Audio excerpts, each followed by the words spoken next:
They've got rid of my intro spot. A couple of months ago, I promised to make a guide on clutching in Bed Wars if that video hit 80 likes. And you guys smashed that goal, so today, I'm finally showing you how to clutch in Bed Wars. Not that kind of clutch. This kind.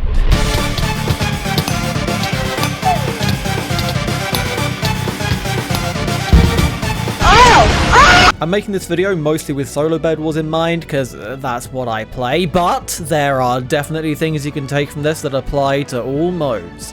So I hope you learned something, check out the first video if you haven't already, and enjoy!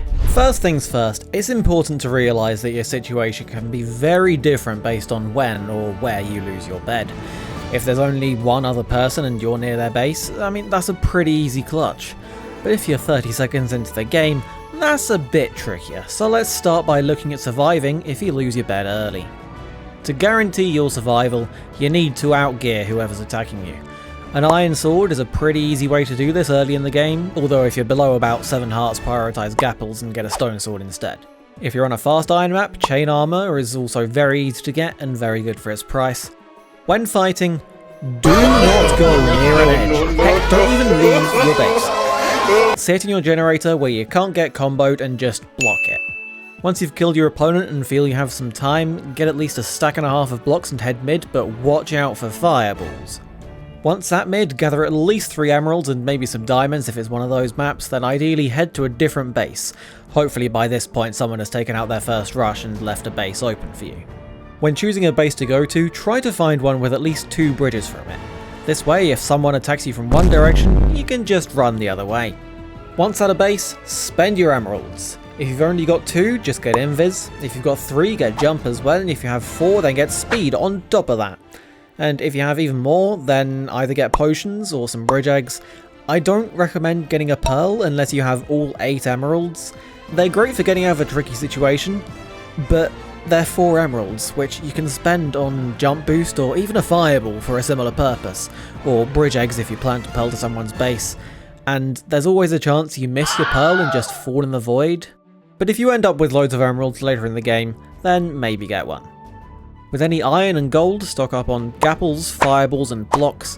A knockback stick can also be useful, especially if you can sneak up on someone while invis, and get magic milk if you plan on getting a bed. Now that you have your potions, continue to gear up and get more M's, but stay away from anyone else where possible. Don't even fireball anyone so you don't draw attention. If you really have to take a fight, don't fight near an edge and definitely not on a bridge.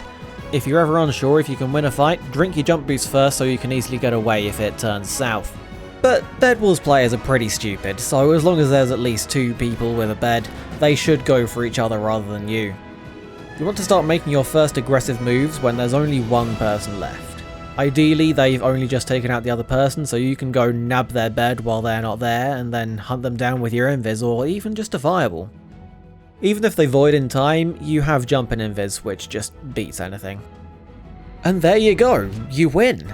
And I can tell you this strategy works, because in the background game here, I was lagging an insane amount, but I still won pretty easily. But what if the roles are reversed? What if you're the one who still has a bed late into the game, but you've just lost it to someone else who's clutching and probably has M's?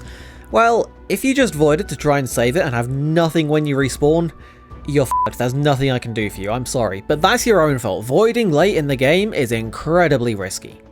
So let's say you're on the other side of the map when your bed gets destroyed. If you're sure they don't have M's, then you can count on them probably being pretty stupid and just head mid and get invis and win. But if they have M's, you need to be careful. Really, you should already have M's. I always try to go mid after my first rush, but let's say you've been pinned down all game and haven't had a chance. Or maybe you're playing on Krogorm. Before you go mid, make sure you know where they are. If they've just broken your bed, then, I mean, they're at your base. Duh. So try and get to mid ASAP. Get 2 M's and get a tracker so you know where they are, even if they're invis. Then try and get another couple of M's and head back to a base and get invis yourself, and if you have even more M's, jump and speed. Then try and ambush them somewhere with your potions and maybe a knockback stick if you're that kind of person. Although, that said, a lot of the time a single fireball can do it. Bloody hell, bro. And there you go, that's another free win. So long story short, you want to avoid people at all costs, get emeralds, get rich and play very safe. When playing like this, games can be quite long, but better one long win than 3 short losses. If you're really good at PvP, then maybe you can go around stabbing people like you would in a normal game, but personally, I think emeralds are in the game for a reason, and that reason is to play like a complete bitch. So I hope you've learned something new, smash like and sub, thanks for watching, bye.